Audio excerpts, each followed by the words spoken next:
ഒരു നിമിഷം പോലും. അപ്പൊ നമ്മളെ കുറിച്ച് അല്ലാഹു സുബ്ഹാനഹു വ തആല തന്നെ അവന്റെ വിശുദ്ധ ഖുർആനിൽ നമ്മോട് പറയുന്നുണ്ട്, ഇല്ലേ? നമ്മളൊക്കെ എന്നെ സംബന്ധിച്ചിടത്തോളവും നമ്മുടെ മക്കളെ സംബന്ധിച്ചിടത്തോളവും ഇന്ന് 10ാം ക്ലാസ്സിൽ പഠിക്കുന്ന ഒരു കുട്ടിയോട് ചോദിച്ചു നോക്കൂ, നിന്റെ പ്രതീക്ഷകൾ എന്തൊക്കെയാണെന്ന്. എല്ലാ പ്രതീക്ഷയും അവനുണ്ടാകും, എല്ലാ ഒരുക്കങ്ങളും അവന് കാണും. വേണം. പക്ഷേ ഏത് നിമിഷവും ഞാൻ മരണത്തിലേക്ക് ആപതിക്കപ്പെടും, എന്റെ ആയുസ് തീർന്നു പോകും, നാളെ ഞാൻ വിചാരണയ്ക്ക് നേരിടേണ്ടി വരുന്നവനാണെന്ന ചിന്ത തന്റെ മനസ്സിലേക്ക് ഇറങ്ങി വരുന്നില്ല. ഇനിയും എനിക്ക് ജീവിക്കാനുണ്ട്, ഇനിയും എനിക്ക് ഏറെക്കാലം ബാക്കിയുണ്ട് എന്ന ചിന്തയാണ്, അല്ലേ? അല്ലാഹു സുബ്ഹാനഹു വ തആല അവന്റെ വിശുദ്ധ ഖുർആനിൽ പറയുന്നുണ്ട്, ഇഖ്തറബന്നാസു ഹിസാബുഹും, ജനങ്ങൾക്കൊക്കെ അവരുടെ വിചാരണയുടെ സമയം വന്നിട്ടുണ്ട്, കണക്കെടുപ്പിന്റെ സമയം ആസന്നമായിരിക്കുകയാണ്. പക്ഷേ വഹും ഫീ ഗഫലത്തിൻ മുഅ്രിദൂൻ, പക്ഷെ അവരൊക്കെ അശ്രദ്ധരായിക്കൊണ്ട് തിരിഞ്ഞു കളയുകയാണ്. അവരൊക്കെ ഞാൻ ഇന്ന് മരിക്കൂല, ഞാൻ നാളെ മരിക്കൂല, എനിക്കിനിയും ആയുസ്സുണ്ട്, സമയമുണ്ട്, ഇങ്ങനെ കടന്നു പോവുകയാണ്, എനിക്ക് ഇനിയും ജീവിക്കാനുണ്ടെന്ന ചിന്ത വേണം.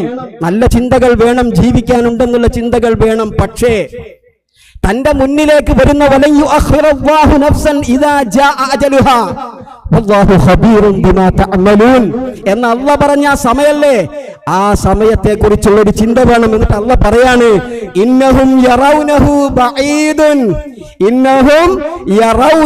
ബഈദുൻ, അവരിങ്ങനെ ചിന്തിക്കുകയാണ് ഇതൊരുപാട് അകലെയാണെന്ന്. എന്ത്? തന്റെ മരണം, തന്റെ വിചാരണയുടെ സമയം ഇതൊരുപാട് അകലെയാണെന്നാണ് അവന്റെ വിചാരം. പക്ഷെ നമ്മൾ വനറാഹു ഖരീബാ, നമ്മൾ കാണുന്നത് അതേറ്റവും അടുത്തതായിട്ടാണ്. മഹാനായ ആയിഷ റളിയല്ലാഹു അൻഹയോട് തന്റെ പ്രിയപ്പെട്ട ബാപ്പ പറഞ്ഞത്, അബൂബക്കർ സിദ്ദീഖ് റളിയല്ലാഹു അൻഹു പാടിക്കൊടുത്തൊരു പാട്ടില്ലേ, അന്ന് വയനാട്ടിൽ ഇപ്പോൾ അടുത്ത ദിവസം സംഭവിച്ചില്ലേ പ്രിയപ്പെട്ടവരെ? എന്തെല്ലാം പ്രതീക്ഷകളോടുകൂടി, നാളെയുടെ പ്രതീക്ഷകളോടുകൂടി കിടന്നുറങ്ങിയവരായിരുന്നു, എന്തെല്ലാം പ്രതീക്ഷകളുണ്ടായിരുന്നു. അടുക്കി വെച്ച നോട്ടുകളുടെ കെട്ടുകൾ അവിടെയില്ലേ? അവിടുന്ന് കിട്ടിയില്ലേ? ഭക്ഷണ പദാർത്ഥങ്ങൾ കിട്ടിയില്ലേ? നാളത്തേക്ക് തന്റെ തെല്ലാജയിൽ, തന്റെ ഫ്രിഡ്ജിൽ എന്തെല്ലാം ഒരുക്കി വെച്ചിട്ടുണ്ടായിരുന്നിരിക്കണം.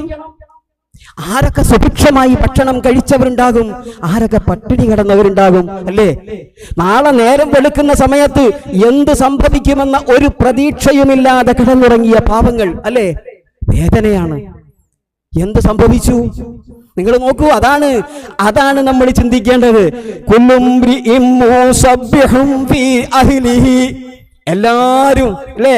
എല്ലാ കുടുംബക്കാരും എന്താണ്? അവരിങ്ങനെ സുഖനിദ്രയിലാണ്. എന്നാലോ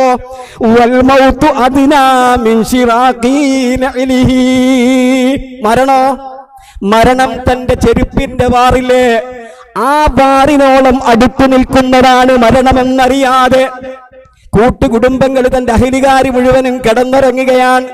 ആര്? മഹാനായ അബൂബക്കർ സിദ്ദീഖ് റളിയല്ലാഹു അൻഹു തന്റെ മകൾ ആയിഷ റളിയല്ലാഹു അൻഹയ്ക്ക് പാടിക്കൊടുക്കുക.